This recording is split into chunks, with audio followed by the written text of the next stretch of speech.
Di Tonggon Sosok, kuntilanak. Di Curug. Iya, Curug. Nah dia tuh kayak gelantungan gitu bro, di pohon gitu kan. Kalian boleh tahu di belakang kalian itu ada makam. Oh makam apa?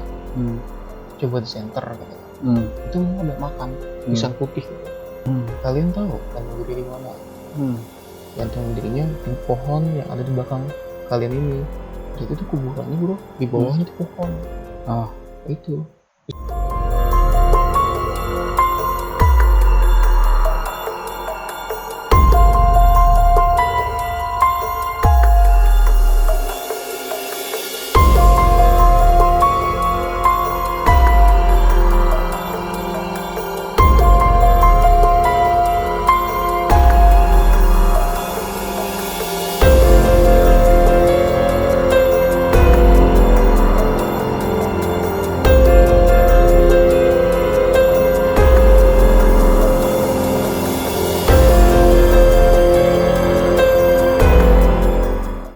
Assalamualaikum, selamat malam. Kembali lagi di channel Ruang Rimba. Di sini kita pengen berbagi lagi nih pengalaman dari Mas Nurman ya, yang pengen menceritakan sesuatu kejadian mistis lagi yang akan diceritakan. Oke, lanjut aja. Kita langsung dengerin ceritanya. Mas Nurman. Apa kabar bro? Oke. Nah, cerita apa lagi nih bakal diceritakan nih? Masih dari keluarga lagi. dari ipar nih. Oh, di ipar sekarang. Abang ipar. Oh, Bang Ipar. Oke. Cerita apa lagi? Ceritanya dia waktu masih muda, zaman masih muda lah. Berarti gue masih piyik. Ceritanya sih lumayan ini sih. Horor ya? Horor. Jadi gini ceritanya. Kalau dulu kan bahasa lintas daerah ya. Kalau kita tuh lintas gunung, lintas wilayah. Mungkin kalau dia lintas daerah gitu. Yang diawalinnya tuh ya kumpul-kumpul dulu nih sama temen-temen, rencana sini yuk. Akhirnya mutusin ke suatu tempat nih. Camping lah kalau orang bilang. Kita camping kan. Karena kan yang dituju kalau nggak salah Curug. Nah, Curugnya di daerah Jawa Barat yang pastinya gitu kan. Dia ke daerah Jawa Barat, nggak jauh-jauh banget sih. Cuma kan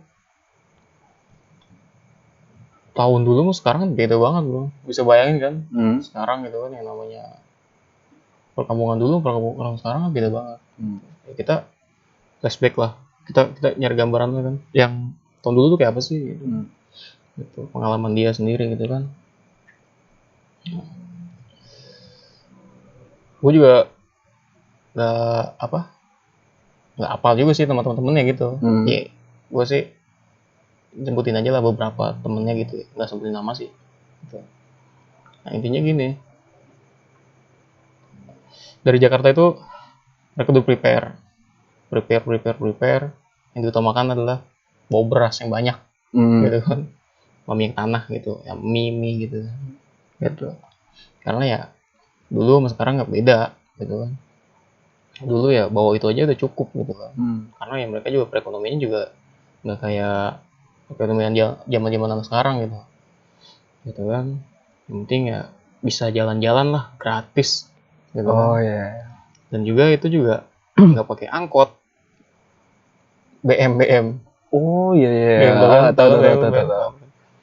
BM yang namanya nyetopin jalan tuh kan, Ngetopin mobil gitu. BM kan. Iya, numpang lah gitu ya. Kan. Kalau gini lah ya jempol ya kan, apa begini ya kan, kayak gitu tuh. Mereka BM lah, dari mobil ke mobil gitu kan. Terus jalan kaki gitu kan, sampailah ke tempat yang dituju, Curug.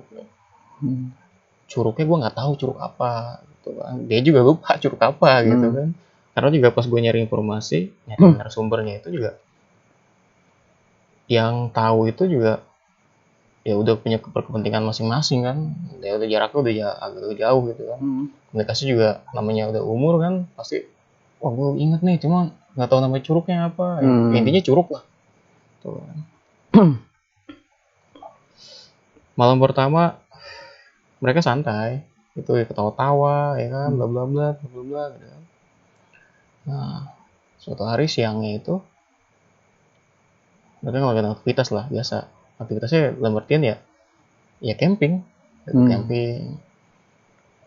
Namanya anak muda sih ya fun gitu kan, ngelakuin sesuatu ya buat fun gitu, buat seneng. Tapi ya alhamdulillah kagak yang nakal-nakal lah. Nakal-nakal dalam artian tuh kayak misalkan bawa alkohol, bawa narkoba lah, kagak gitu. Nakalnya mereka masih terjaga lah. Nah,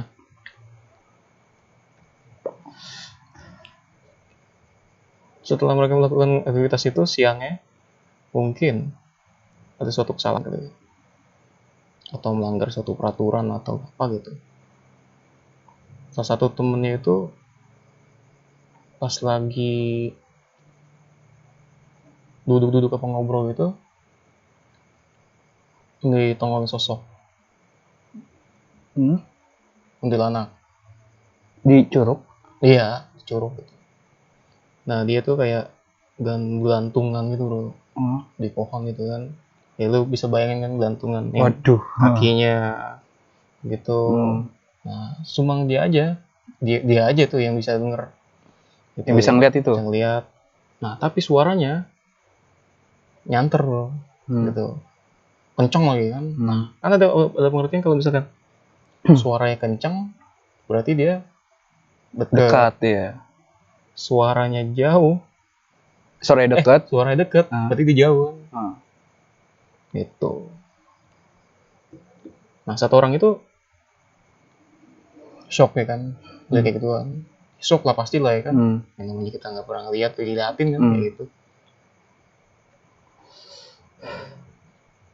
Izin lah, ya kan. Bro gue masuk duluan ya, gitu kan. Ya diceng-cengin lah, lo takut lo gini. Ntar juga tahu sendiri. Udah gitu. Iya. Masuklah ke tenda gitu kan. Tendanya juga bukan tenda yang ini, pasti tenda bikinan lah standar gitu kan. Masuklah mereka, satu orang masuk yang lihat itu kan, yang benar-benar pucat gitu kan. Yang lain juga bingung kan, tumben nih anak nih gitu kan. Biasanya paling aktif nih, paling begadang gitu. Gak lama kemudian ada suara tuh rintihan. Ya suara gimana sih?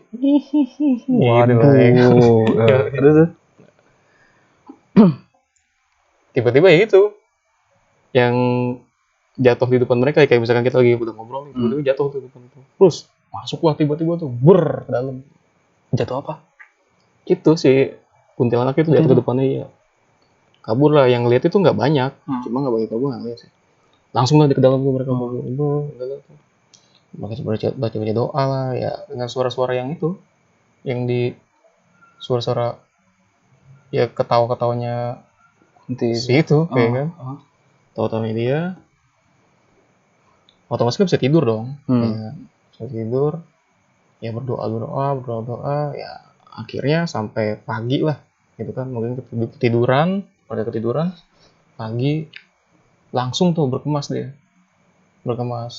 Nah pas di jalur cerita lah, ya kan, cerita, lu ngapain emang pas masuk? Gua ngeliat kuntilanak, ya kan, di atas pohon, ya kan. Oh pantas muka lo pucet, ya kan. Emang lu bisa ngapain? Gua nggak mau ngapain, ya kan. Itu pengakuannya kan. Ternyata yang mereka ketawa juga ya kan, teman-temannya ya kan. Wah gue juga ngeliat, lu jangan kan di pohon, gue nongolin depannya gitu kan. Oh pantas lu yang pada masuk gini. Udahlah, itu nggak usah ngomongin. Ya kan? Udah kita jalan lah. Jalan terus tuh, namanya lintas namanya berpetualang itu. Nah akhirnya nongkrong lah satu tempat gitu kan, ngobrol kopi, ya kan. Ada seseorang itu kan perjalanannya ya sore lah, sampai sore dia ngopi kayak kalau kita bilang sekarang apa sih namanya, warung apa sih namanya, Warkop. warung kopi. Kalau sana mungkin di sana bedanya ya ini kali ya, rada yang masih kayak bilik bambu kayak gitu kan, bisa lu bayangin lah kayak gitu. Nah, saat mereka ngopi-ngopi, kalau ngobrol-ngobrol gitu, datang seseorang.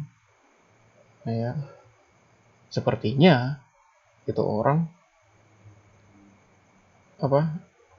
orang penting lah gitu. Pengertian kayak orang yang ditakutin di situ gitu. Tapi masih muda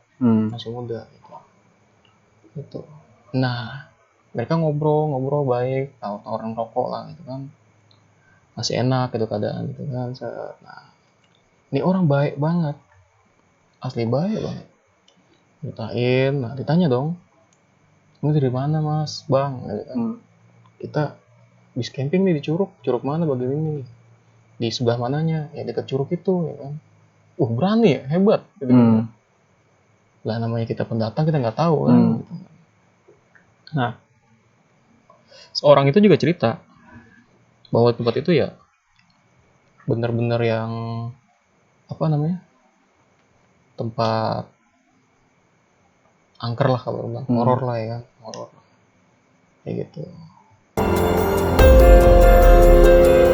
Ya itu tempat angker.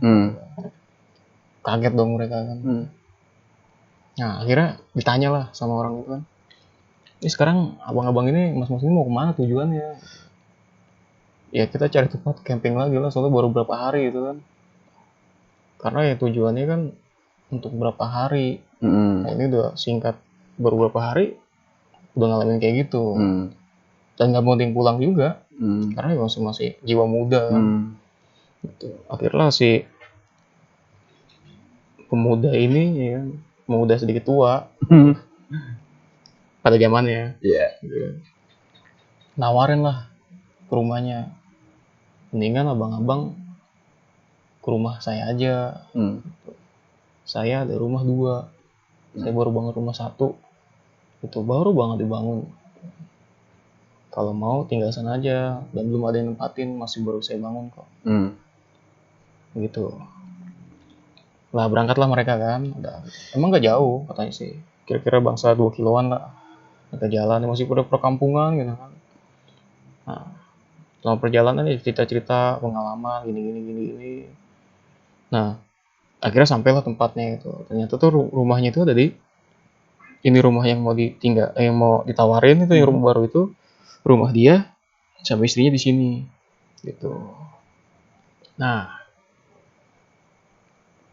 mereka tidurlah di rumah yang baru ini. Bener-bener yang namanya rumah baru dibangun. Nah, masuklah nih rumah gue yang baru gue bangun gitu. Ini bahasanya gitu lah. Cuma bahasa halus kan. Nih kita pakai bahasa kita aja. Inilah di rumah, ini rumah gue nih. Baru gue bangun gitu. Ini peninggalan dari orang tua gue. Kalau nggak salah, seingat gue, bekas kakeknya si laki-laki ini bekas pejuang. Bekas pejuang yang ninggalin barang-barang inilah, barang-barang yang zaman dulu gitu, yang bekas perang lah, ada senapan inilah, senapan itulah, samurai.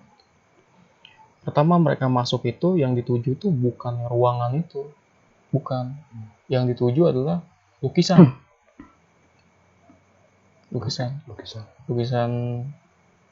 Bunda Ratu hijau itu. Nyi Roro Kidul. Betul. Nah, yang mereka tuju itu semua itu ngeliat ke situ, gitu kan, gitu. Karena ya bener-bener yang hidup, kata dia tuh, kata bang gue tuh ya bener-bener hidup matanya gitu. Kalau lo lihat tuh dia tuh kayak ngeliatin kita balik, kayak gitu. Ya bener-bener hidup lah, gitu kan. Lukisan hidup itu kan kalau ada ceritanya kan, yang mau ngelukis itu kan harus ada tirakatnya. Kayak misalkan dia puasa, terus mereka nyari apa sih namanya, tunjuk lah, bener-bener lah yang lukis itu kan. Otomatis saat dia ngelukis itu kan juga pasti pakai kan ada aura-aura yang ini ya, pastilah ada aura-aura gitu. Nah, sehari 2 hari masih aman gitu, sampai suatu malam abang gua lagi mau keluar nih ceritanya, mau ngopi-ngopi lah, ngopi sama orang itu juga gitu. Diajaklah keluar ngopi-ngopi bareng, beberapa temennya masih standby di rumah itu karena ya nikmatin liburan lah kalau gitu tuh, enjoy ya kan. Nah, baliklah dia ke rumah itu.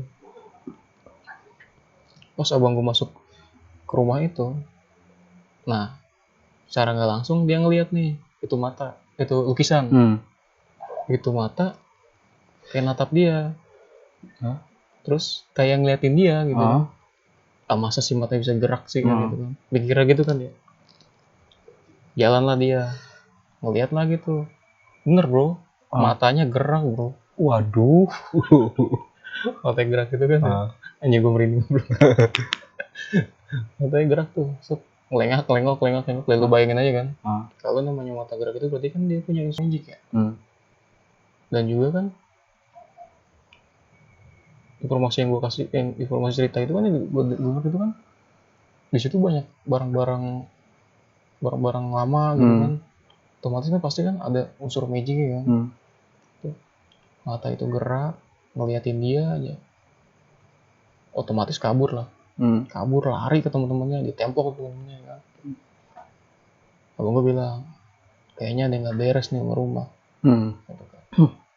Nah temennya juga bilang iya emang nggak beres nih rumah ya. Pantes aja nih orang kok baik banget begitu ya, nawarin itu ya. Teman-teman abang gue itu juga sama abang gue juga nggak ngerti maksudnya itu orang itu apa gitu, karena baik banget itu orang gitu kan. Dia baru kenal ya? Malah baru kenal, baik banget gitu. Dan ternyata juga si teman-teman abang itu masing-masing cerita ngelihat sosok gitu kan, sosok yang sosok gaib lah, gitu kan. Yang nah itu dia, abang gue juga nggak mempertanyakan apa yang dilihat gitu kan. Nah, abang gue tuh cuma ngeliat yang matanya goyang gitu kan. Serem juga ya, kayak gitu. Kemas lah bareng tuh mereka tuh malam itu juga, kemas lah. Terus malam itu juga pamit lah mereka kan, pamit jangan minta maaf, ditanya kan lo kenapa kok pulang itu masih malam gitu kan. Baru kita ngobrol, baru kita senang-senang gitu ngobrol gitu kan, baru ngopi-ngopi, besok pagi lah gitu kan. Enggak bang, masih banyak bang, kita udah dikasih tempat tinggal, kasih ini kasih itu ya kan, tanpa ada balas budi nih gitu kan. Cuma kita cuma bisa nemenin. Oh nggak apa-apa, enjoy aja gitu. Makasih banyak bang, kita pamit sekarang nih gitu kan. Terus tanya mau kemana selanjutnya ini gitu kan. Ini teman kita ada yang nungguin, kita lupa ngasih kabar si abang. Keluarlah mereka tuh dengan langkah yang benar-benar cepat gitu kan, buru-buru ninggalin tuh rumah gitu kan. Kira aja jalan ya, rasa takut, rasa merinding gitu kan. Bingung juga tengah malam, tengah hari bolong gitu. Tengah malam yang benar-benar keadaannya perkampungan yang nggak ada lampu gitu kan, gelap-gelapan mereka. Nggak ada tempat buat santai gitu. Mau bangun tenda di sini, rumah itu masih kelihatan gitu kan. Akhirnya mereka mau jauh sampai akhirnya ketemulah yang namanya balai atau kalau orang bilang saung ya. Saung ya.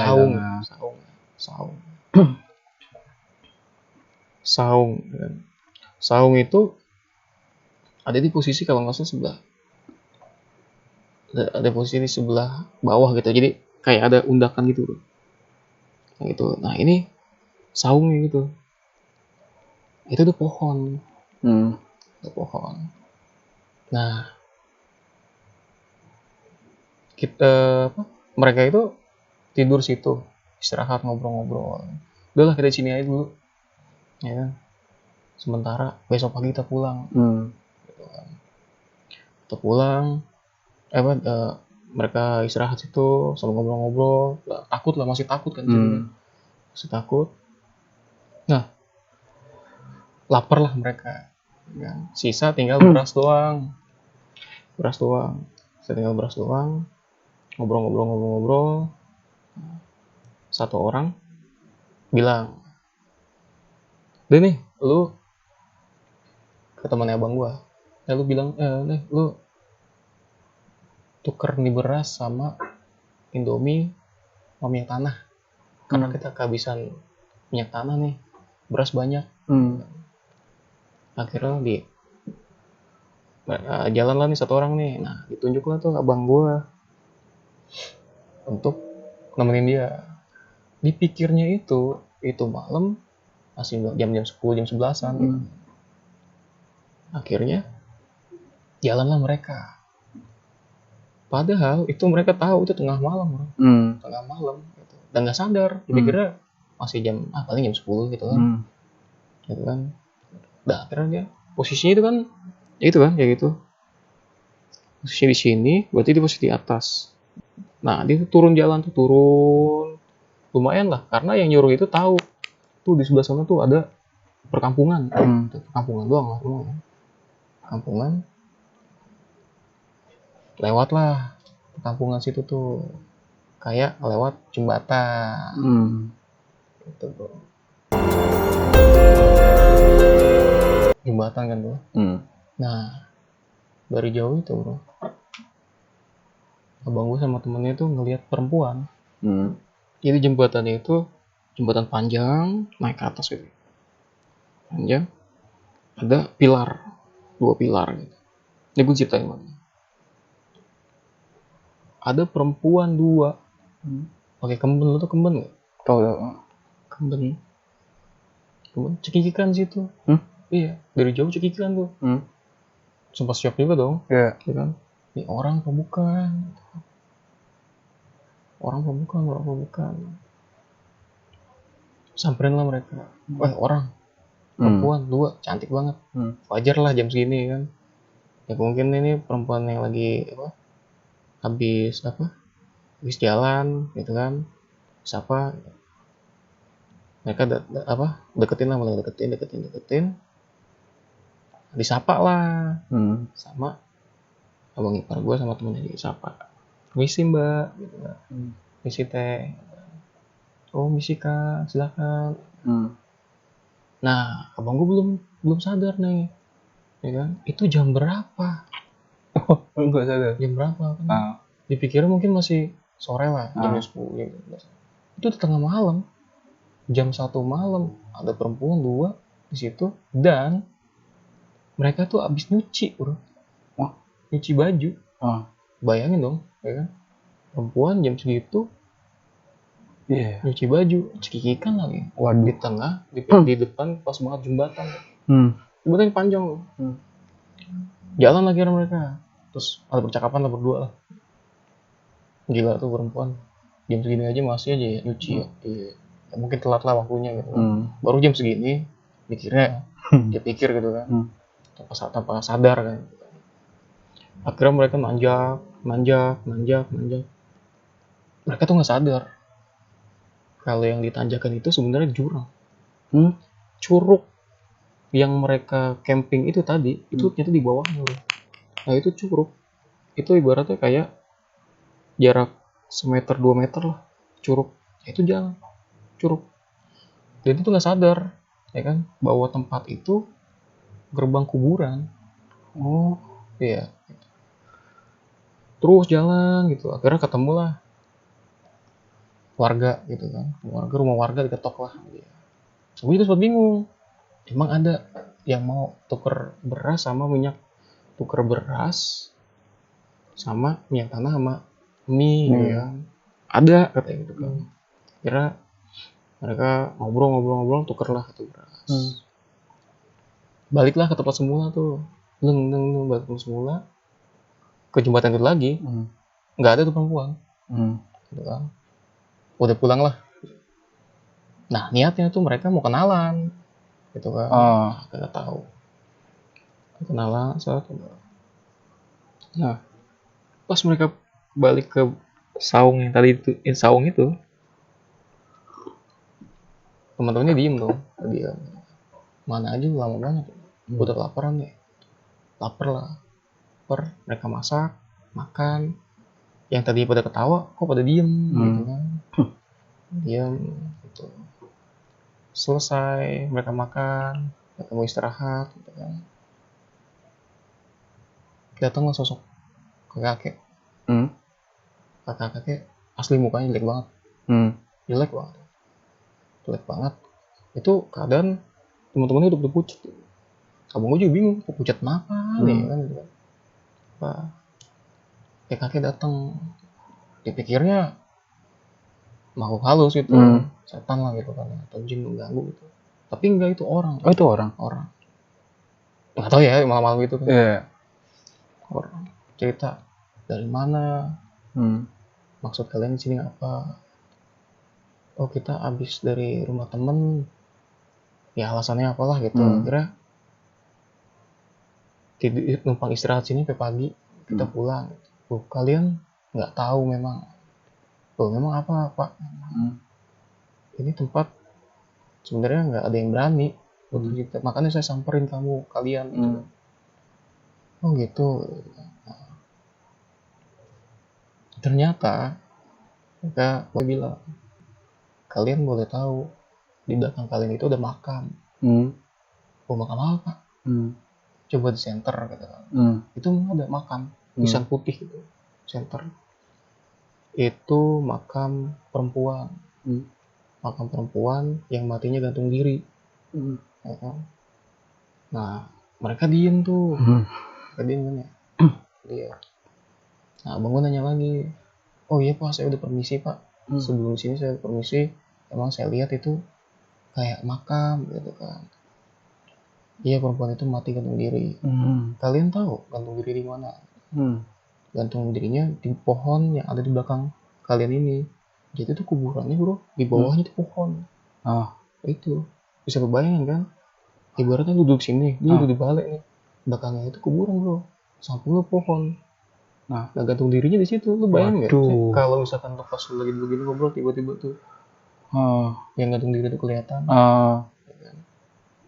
Sontak lah, kaget lah mereka ya kan, mukanya makin pucat aja kan.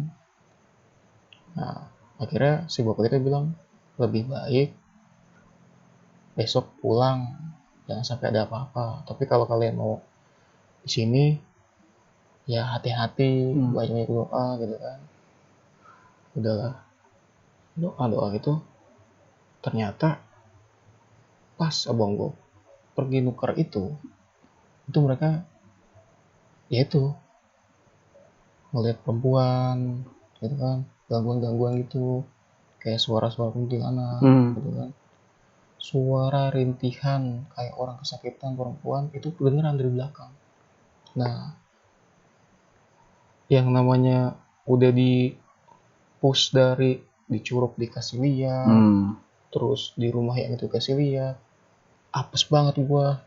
Tempat itu diginin lagi gitu kan, semua udah shock gitu kan, udah gara-gara. Ya untungnya alhamdulillah tuh abang gua nggak lihat gitu kan, mungkin karena ada permisi gitu ya.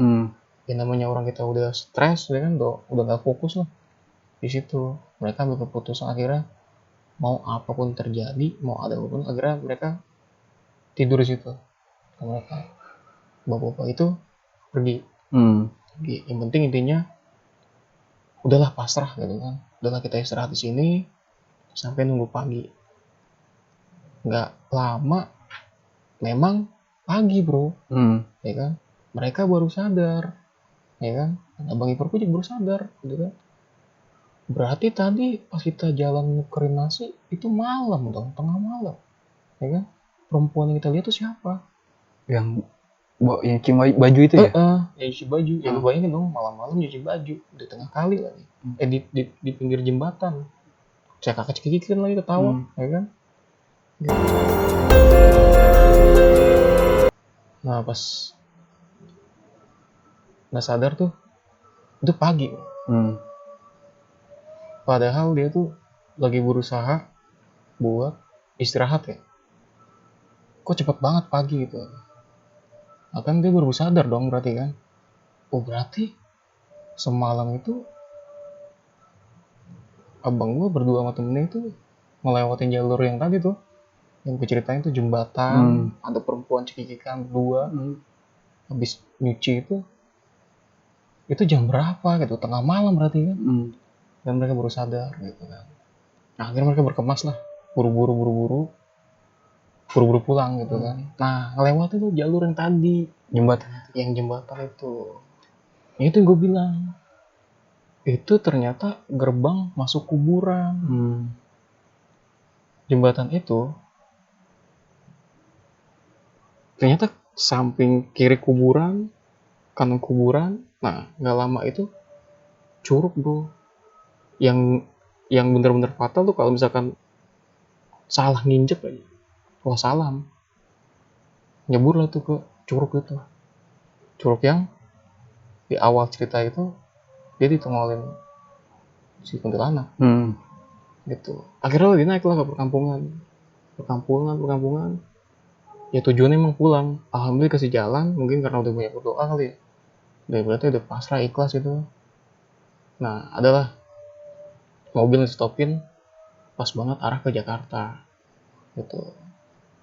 Arah ke Jakarta yang pulang lah dia gitu. Terpulang sampailah ke rumah masing-masing gitu. Itu sih pengalaman dari abang gua, sedikit pengalaman yang buat pengalaman dia lah. Pengalaman yang lumayan horor lah ya. Oh iya. Oke, terima kasih ya buat Mas Nurman yang udah menceritakan tentang kisah horornya yang dialami oleh Abang Nusman ya. Oke. Terima kasih buat kalian yang udah nonton channel Ruang Rimba. Dan buat kalian kalau misal suka dengan channel ini, jangan lupa subscribe, like, share buat teman-teman juga ya. Share ke teman-temannya biar kita semakin enak buat ceritain lagi pengalaman-pengalaman yang lainnya. Oke, terima kasih. Wassalamualaikum warahmatullahi wabarakatuh.